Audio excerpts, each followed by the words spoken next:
She wore yellow when the world went gray, a story of echoes, unspoken goodbyes, and the love that lingers after the last snowfall. I came back home during winter, not for any real reason, just because it felt like the right time.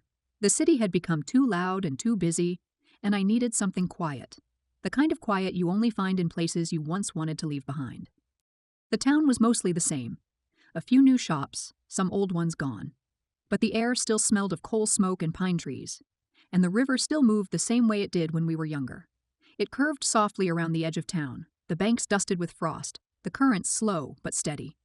I stood there for a while on the old stone path that led down to the water, feeling the cold seep into my shoes and letting the silence settle in. I hadn't thought about her in a long time, or at least I told myself that, but it was hard not to remember her once I saw the river again. That's where she always stood, not doing much, just looking out, like she was listening for something only she could hear. She used to wear this yellow coat, even in the coldest months. It was too bright for winter. She stood out.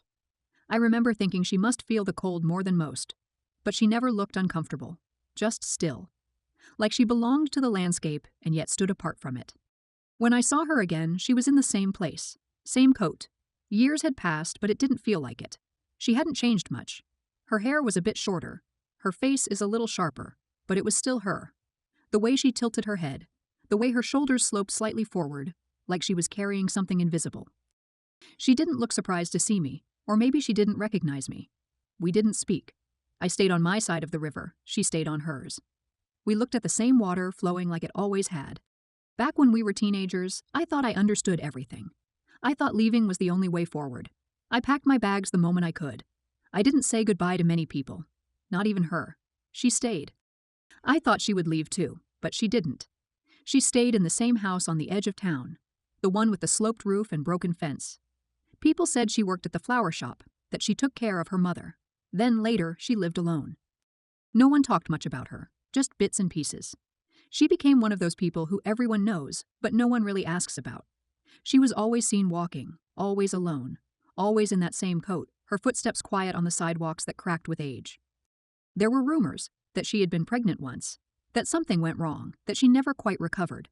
But no one really knew. The town wasn't cruel, just distant. It had a way of letting people disappear into routine. She kept walking to the river, week after week, year after year, always alone, always in that coat, even in the rain, even in the wind. People noticed, of course. They just didn't ask. Maybe they thought it was grief, or maybe they just accepted her as she was part of the landscape, like the old willow by the bridge or the rusted swing set behind the school. I tried to stay busy in the city. Work, friends, deadlines. I told myself I was happy, but some winters felt longer than others. And sometimes, out of nowhere, I'd think of that yellow coat, not as a memory, but as something present, like I had just seen it turning the corner ahead of me. The house looked older now. Paint chipping, a few shingles missing, but the front step was clean, the kind of clean that says someone still cares. There were pots with dried stems from the autumn before. A small wind chime hung near the door, shaped like leaves. I didn't plan on going up to the door, but my feet moved before I could stop them. I didn't knock, I just stood there, unsure. The porch creaked slightly under my weight. A small cat slipped past the bushes and looked at me before disappearing around the side. There was a sound from inside, a kettle maybe, or a radio turned low. I could hear wind chimes moving softly. The light through the window was dim and warm. For a moment, I imagined what she might be doing, pouring tea, turning a page in a book, sitting quietly with the curtains open, watching the sky change color.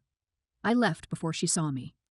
It snowed 2 days later, the first real snowfall of the season, the kind that sticks, the kind that softens all the edges. Cars moved slower, people stayed indoors. The town looked cleaner, gentler under a layer of white. I walked to the river again, not expecting anything, but she was there, standing still. The snow fell on her coat, soft and slow. Her hands were in her pockets, her face was turned toward the sky. She didn't move, not even to brush the snow from her hair.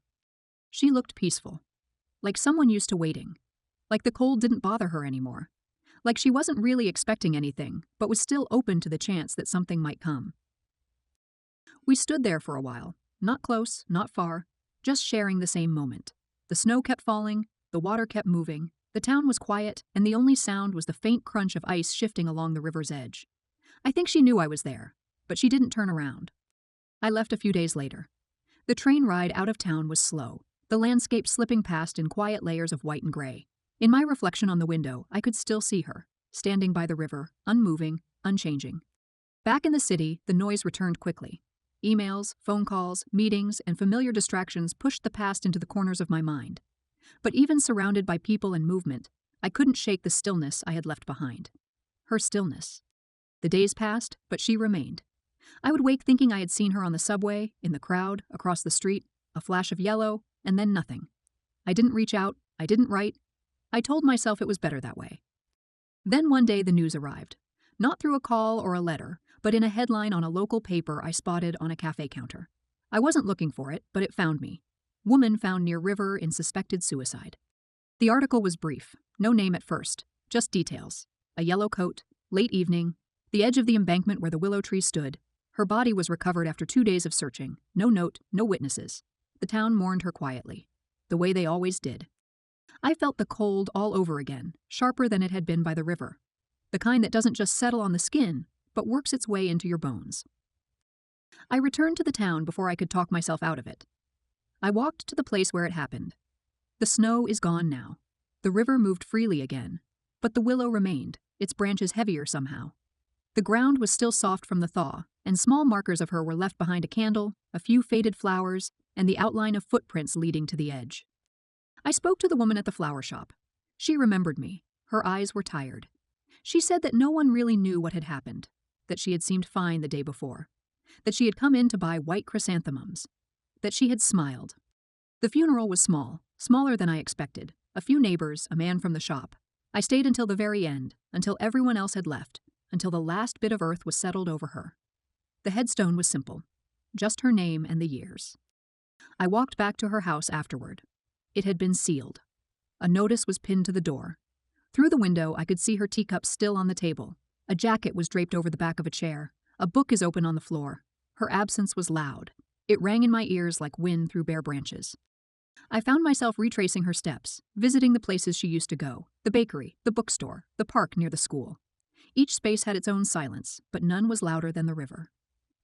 People spoke in whispers. Some said she had been lonely for too long.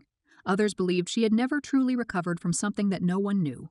There were no clear answers, only a shared sense that something had been lost, and maybe it had been avoidable. I kept wondering what would have changed if I had knocked on her door that day, if I had said something, if I had told her I remembered her, that I thought of her, that I had missed her, that I saw her still, but I hadn't.